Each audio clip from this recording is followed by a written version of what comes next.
Are we boycotting Diodario now, too?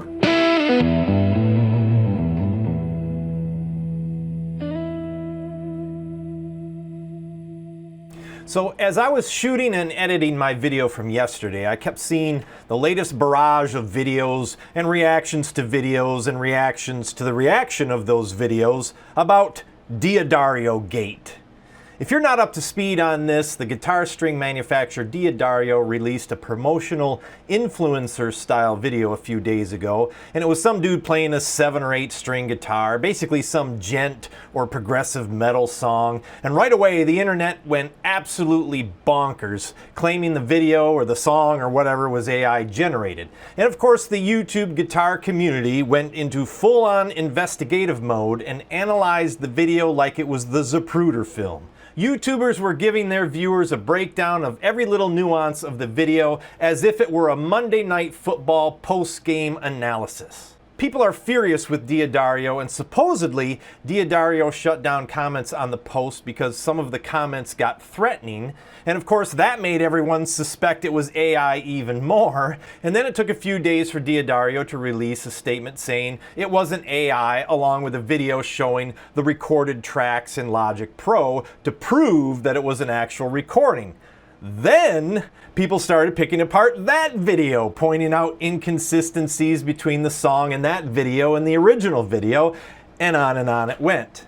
And now it seems people are trying to cancel Diodario. Calls to boycott the company are going out across the internet.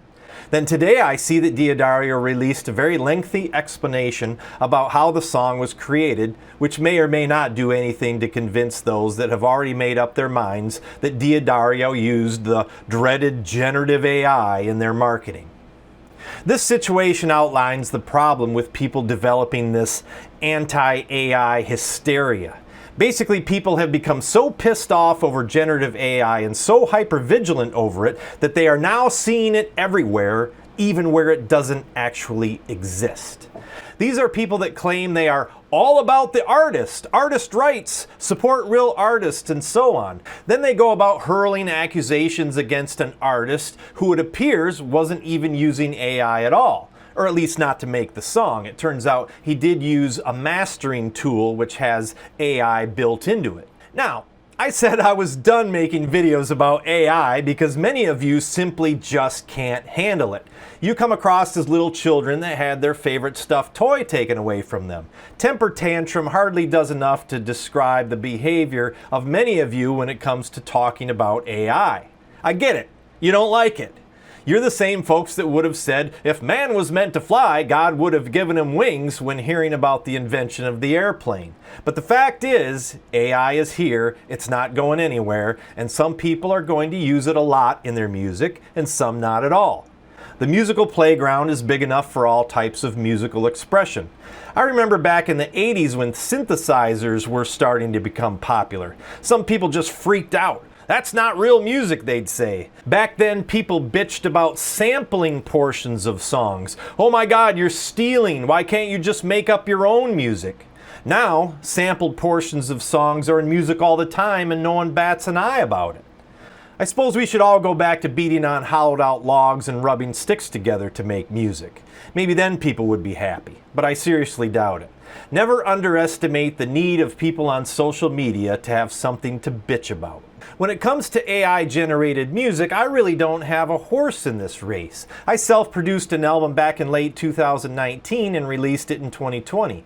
It got maybe 1,000 plays across all streaming platforms, and to date, I have made a whopping $30 from it.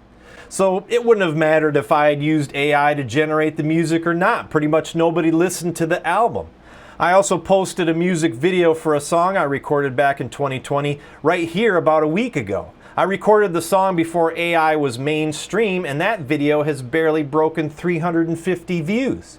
People want to be all self-righteous that they won't support AI-generated music, but guess what? They're not supporting human-generated music either. Every single artist I know that creates music, and one of them has a Grammy nomination, by the way, struggles to get people to listen to their music. But that isn't the point of this video. The point of this video is that according to Diodario, one of their employees created the song and the video. And he made it the way most modern music is being made, in a computer. He quantized and compressed the song to within an inch of its life. And that's the way many people, especially younger people that grew up making music on their laptops in Logic Pro, are making music today. They use all the tools at their disposal to get the sound that they want. And in 5 to 10 years, people will be using AI to generate a lot of the music in their songs. Maybe a horn section or a drum loop or backing vocals. But using AI will be as ubiquitous as a sax solo in an 80s pop song. I'm having a lot of difficulty seeing where D'Addario did anything wrong at all here. They allowed one of their employees to express themselves creatively while using their product to help promote that product. Sure, they could have gone with some old dude sitting on a stump playing an acoustic guitar, but my guess is they're trying to appeal to younger people because those folks are their future.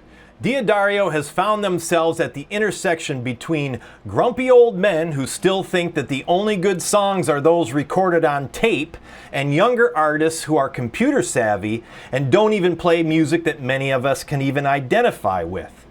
And I have to believe the slowness of their response is from one of two things. One, bewilderment. And two, trying to track down the employee in order to get his side of the story and to figure out how to write a statement that won't piss off their customers even more, assuming the people pitching a fit are even D'Addario customers in the first place. While doing research for this script, I Googled where D'Addario strings were made, and I discovered that the brand GHS Boomers are made right here in Michigan, over there in Battle Creek. So I can get my guitar strings the same place I get my breakfast cereal. And the package even has my favorite guitarist David Gilmour on the cover. So I got my D'Addario boycott strategy all figured out. Looks like I'm one of the cool kids now. That's all I've got for now. Thanks everybody for watching. We'll see you again next time.